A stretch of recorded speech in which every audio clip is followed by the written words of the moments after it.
Hi there, and welcome to learn about entrepreneurship education, and more specifically about tools for entrepreneurship education. My name is Eemeli, and I'll be your host for today's session.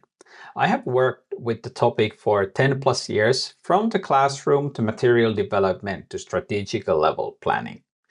I have been creating new concepts for working life cooperation.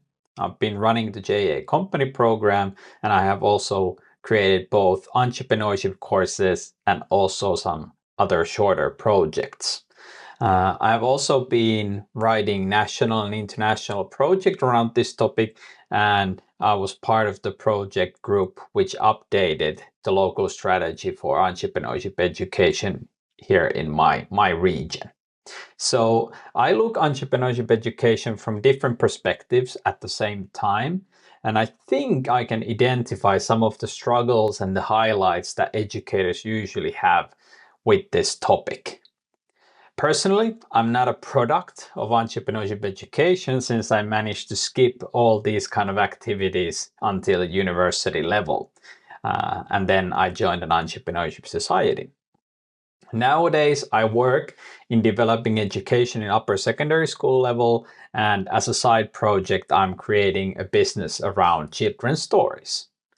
But yeah, that's enough of me. Let's start to dive into the topic and let's go through the agenda for our virtual session. In this video, I want to go through 4 different things. We will start with the most challenging and I think the most important part, the definition of entrepreneurship education. Then I will discuss a bit about the educator's role in entrepreneurship education. Then the third topic for this presentation is the different tools for entrepreneurship education. We as educators are in a good situation since there are a lot of tested tools and methods available across the world. The materials can vary from a full course to a short exercise that can be used in the classroom. And then finally, I will try to summarize everything into first few steps that everyone can take on their journey towards entrepreneurship education. Does that sound okay? Perfect. Thanks for the virtual thumbs up. But yeah, one more thing. You can already see on this slide the EntreComp, also known as the Entrepreneurship Competence Framework from the European Commission. And I wanted to put it here because I think it's a really good tool to use, for example, when you're designing a learning entity or evaluating an existing one. It helps you to identify which entrepreneurial skills you are already promoting in your teaching.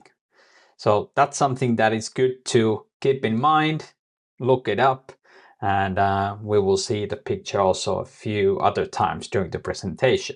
But yeah, let's get going with this. Okay, before we head to the definition part, I want to highlight this one. I think everyone and anyone can be an entrepreneur. And from that perspective, also, I think anyone can be an entrepreneurship educator. You don't need a business degree for it, and you don't need to be an entrepreneur yourself. But the thing you might have to do is to adjust a little bit your pedagogical approach. But a little bit more about that later. But then we shall start with the defining part. What is actually entrepreneurship education? There are a lot of different definitions for it, and most probably you have already seen a few different ones. I have worked with general education, vocational education, and higher education in Finland, obviously, but also in the international context. So from that experience, it's really hard to find a one definition that fits all. Someone emphasizes the skills, someone emphasizes the new business creation, and someone emphasizes the attitude. So I will leave it up to you to think what's your own definition, but here's like the closest of what I think. For me, it's always been about learning skills and acquire the mindset to get things done, to create something, mainly one's own future. But at the same time, I also believe in progression. And from there comes the idea that at some point, we should also be able to prepare the students to understand how to start and run a company. So in a way, the goal of entrepreneurship education is not to only build entrepreneurs, but building a skill set that prepares for the future. And you as an educator can influence throughout your teaching what kind of skills you are promoting. So that's my take on the defining part. Next, I would like to show you two different perspectives to entrepreneurship education. Okay, let's try to define entrepreneurship next. Here you can see three different ways of defining it and describing it. So let's go through them. The first one, a way we can create entrepreneurial people who work for someone else, so-called entrepreneurs. Are you an educator who promotes this kind of mindset? How to behave and think like an entrepreneur? Well, if yes, then you are approaching entrepreneurship education from the perspective of internal entrepreneurship. The second one, we create entrepreneurs. The people who create those companies, operate them, and employ other people. Here, you are promoting competences that are needed to be an entrepreneur and give the necessary information and knowledge to do so. And then the third one is a very comprehensive approach. Self-oriented entrepreneurship is about promoting an entrepreneurial attitude in a multifaceted way. So I also put there on the slide, okay, what's then the education's perspective? So how do entrepreneurial thinking and ways of working develop? How do entrepreneurship competences develop? And how does entrepreneurial attitude develop? So from here, we can then continue to define the connection between entrepreneurship and education. So let's go to that part next. Alan Gibb proposed this model over 20 years ago, but I think it's still very relevant and quite simple. So when we design our teaching and our goals for our entrepreneurship education work, maybe this can be a place to start. So when we think about entrepreneurship, are you teaching about, for, or through it? So what does this actually mean? Learning about entrepreneurship is about providing the students with an understanding of entrepreneurship as a phenomena.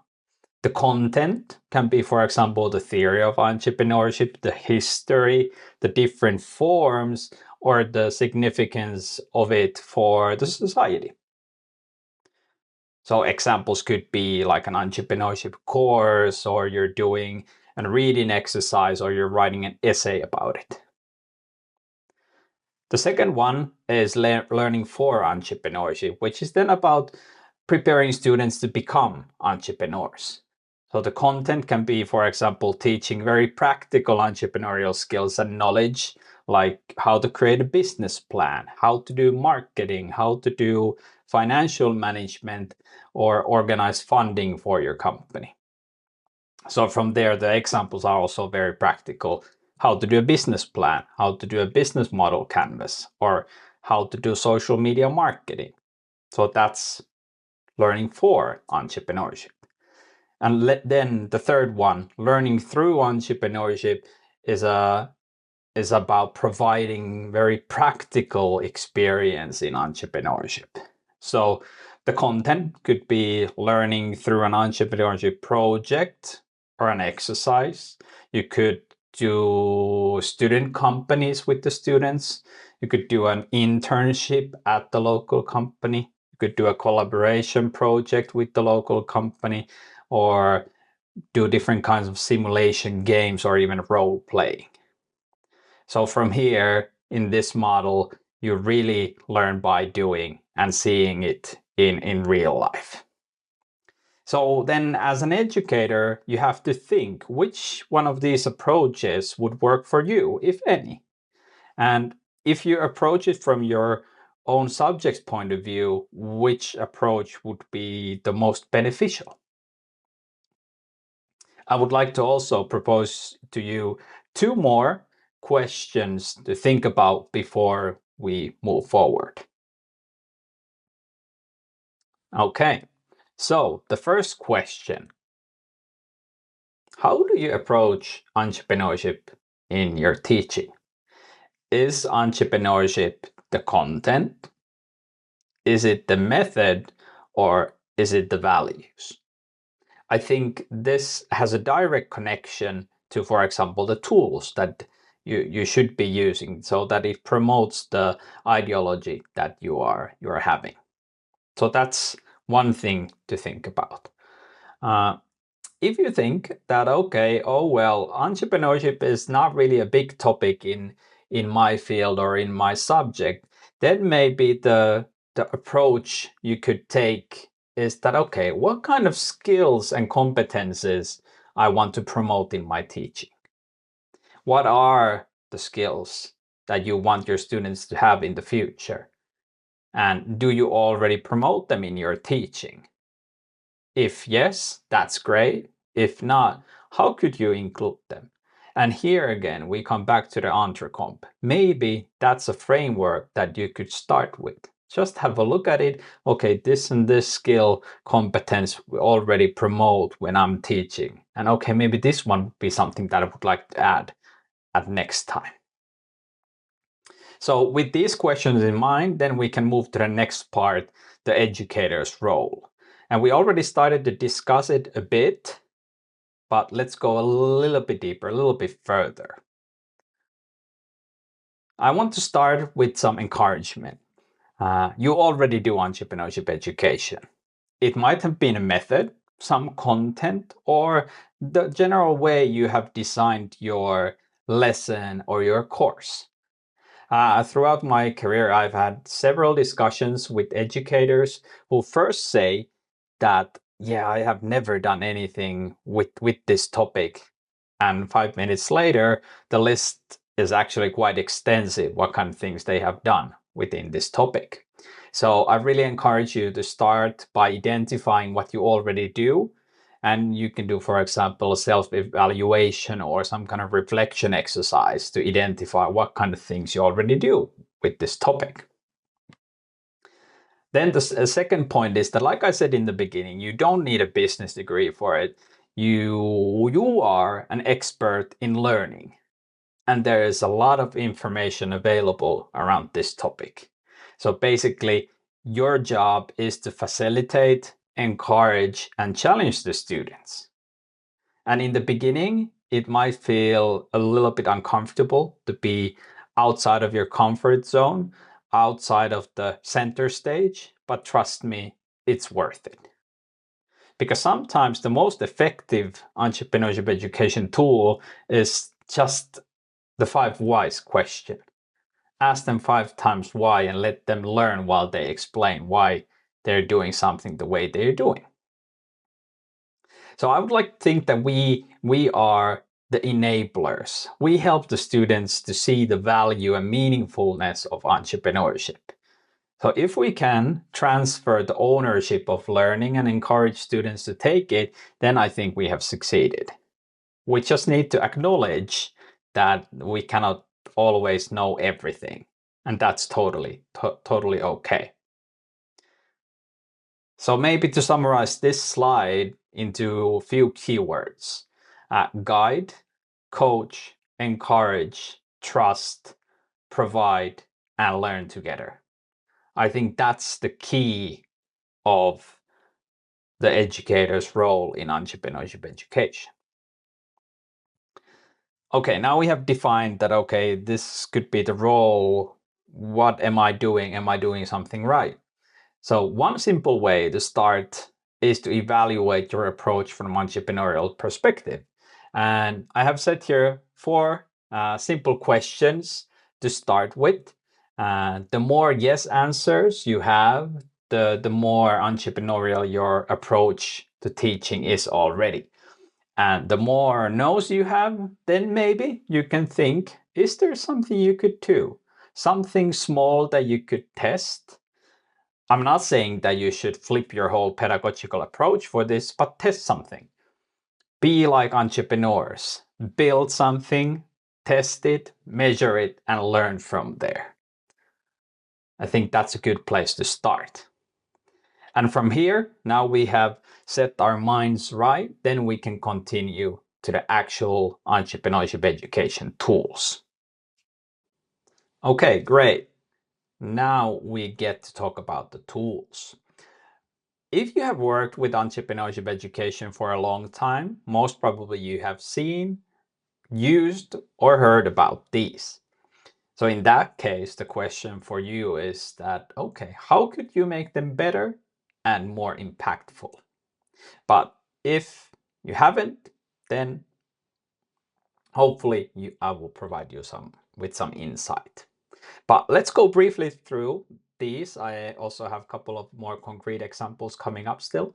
So the first one, courses, the classic. Set up an entrepreneurship course and dive deep into the entrepreneurship topics.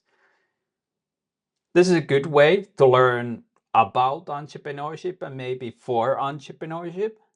But the challenge, if you want to think it that way, is that usually it's the most enthusiastic ones who participate and not necessarily the ones who would benefit from that course. But it's a very classical way to start implementing entrepreneurship in your school. Set up a course for it. Usually when you manage to do it the first time, the second and the third time will be more popular. The second one is collaboration with working life. There are so many different ways of doing this, from company visits to guest speakers. The most important thing is the real life connection. Maybe the challenge and also the opportunity here is that, okay, how to connect it to the actual subjects and where to find the suitable partners. Another example of the collaboration is, of course, short internships that you can do. Then innovation camps, my personal favorite, maybe because I've been creating and facilitating more than 20 of those. So create something in a short time. Action, learning by doing, hopefully real life problems, actual solutions.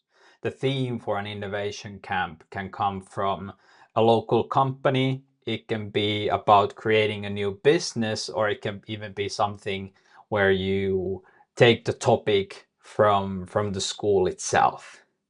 I've been part of creating innovation camps where the topics are, like, for example, related to food or travel or regional problems. So the sky is really the limit when you're talking about innovation camps or hackathons. And there's a lot of material available, ready-made structures on how to do it. Then the fourth one is the student company. So very deep dive into entrepreneurship from ideation to implementation. There are a lot of materials, programs made specifically for this. So if you really want to challenge the students to approach entrepreneurship from a concrete level, this is a really good tool. Then on the bottom row, we have competition. So there's a lot of different competitions from idea competitions to innovation to the business idea competitions. So that's something that is fairly simple to integrate, because you could basically just like let the students know that this kind of opportunity is there. Or then you can build a whole course, whole teaching around participating in the competition. Then the next one is different kinds of projects, and project-based learning is like the core thing in entrepreneurship education. It can be a project to organize an event, or create the business idea, or build a product. It's really a way just to work entrepreneurially. And usually if we want to include entrepreneurial elements into something, these kind of projects that exist already at the school is a good place to start. I remember when I was on the 7th grade, um, we did in our crafts class, we created like a cabinet. It would have been super interesting to add an entrepreneurial element there and start to calculate, okay, how much does it cost? Could we sell it? Where could we sell it? How could we present it, make it more marketable? So this kind of like little additions of entrepreneurialism is sometimes a great way to start. Then we have the simulation games. So there are different kinds of games that you can play online where you basically simulate building a business. That's one way. There are board games like the Circula, the circular economy game that is available as a board game and also as a digital version, where you basically, through gamification, you learn entrepreneurship and the skills needed there. And then the final box is basically just using different kinds of small entrepreneurial methods, innovation, ideation, presentations in your lessons. And I think that's something that then in the long term builds the entrepreneurial culture in your school. But this is on a very, very general level, and I also wanted to offer you something more concrete. So here are a few examples of things you could do, and I have categorized them from easy to hard based on the time and resources needed.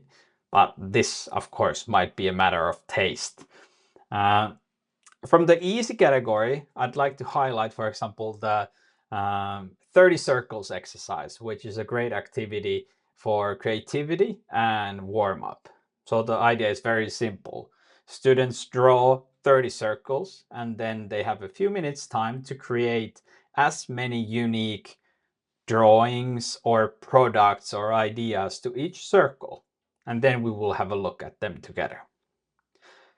Another example from the easy category could be to give the students an assignment to find a local or an international company that is working with the topics that your subject is covering. So this is a way to connect subjects to real life. What kind of companies are working with the topics with biology or different languages, mathematics? So that's a great way to make the subject alive. Then from the medium category, I'd like to highlight the different visits. You can invite the company, an entrepreneur, to the school. You can visit the company, or nowadays almost all cities and municipalities have some kind of entrepreneurship hub or network. So could you visit them and learn how it's done? Nowadays, you can do all of these virtually and it makes it a lot easier, but I think the physical visit is more impactful because then you're basically already creating a new kind of learning environment for the students. When you really want to challenge yourself, then we go to the hard section. I think in that category, there is like to set up an entrepreneurship course in your school because it needs a little bit more planning. It needs a teacher to run it. Or you could set up the JA company program in your school and really do a long-term program that supports entrepreneurial skills and competencies. You could maybe create or join an international project and learn and do entrepreneurship through that. Or you could do maybe a joint project with the local company. Ask them from the challenge and then the students would create the solutions for it. So it's a really good way to do either an innovation camp together with them, or you could even build a whole course for 2 months around creating a solution to the challenge that the company is facing. It's maybe a way also to get internship places for the students. So A lot of different ways, a lot of different tools. And like I said earlier, there are a lot of resources available online. So I wanted to give you a few examples, a few links. And when you get access to this material, then you can also click the different links. So here we go with them. So here are a few gathered together. Um, some of the sites are only in Finnish, but with the new technology available, translations are so simple.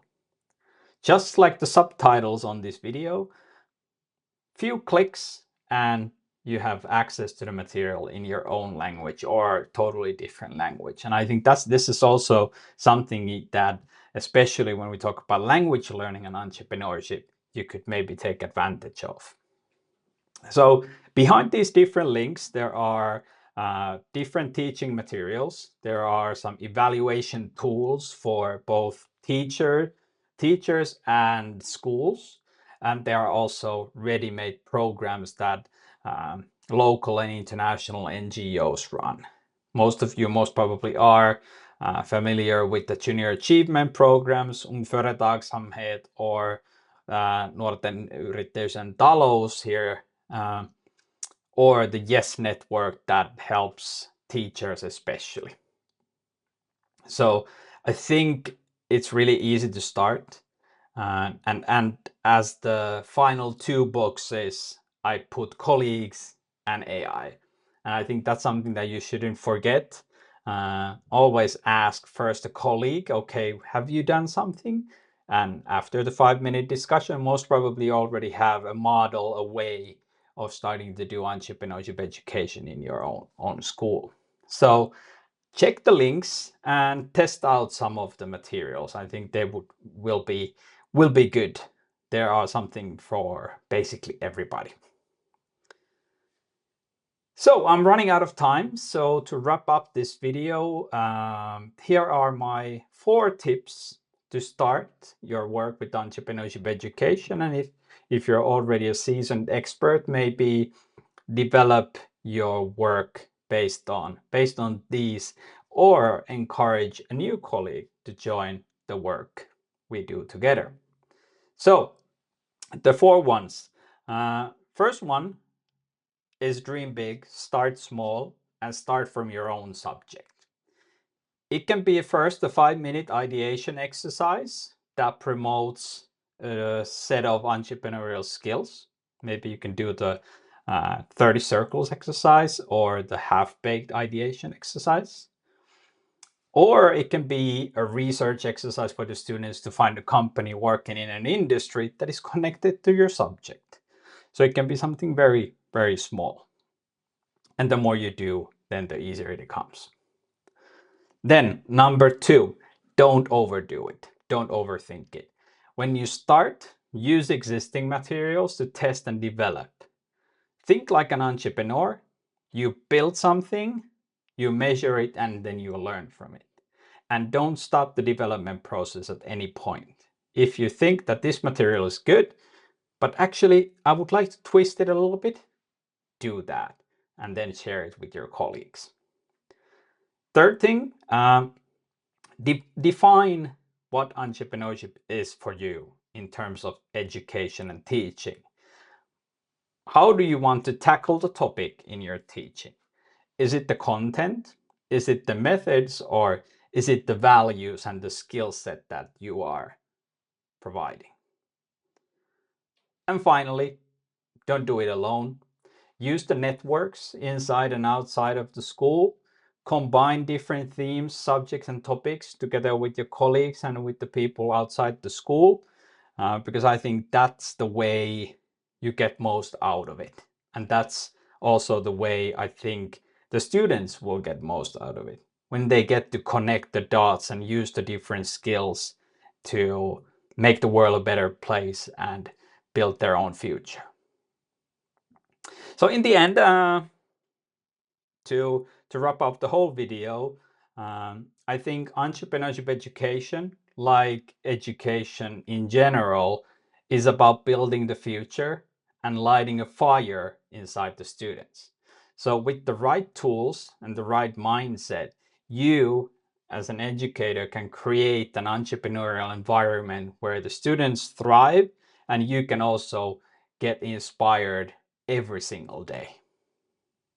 So thanks for listening to this session and see you soon. Bye.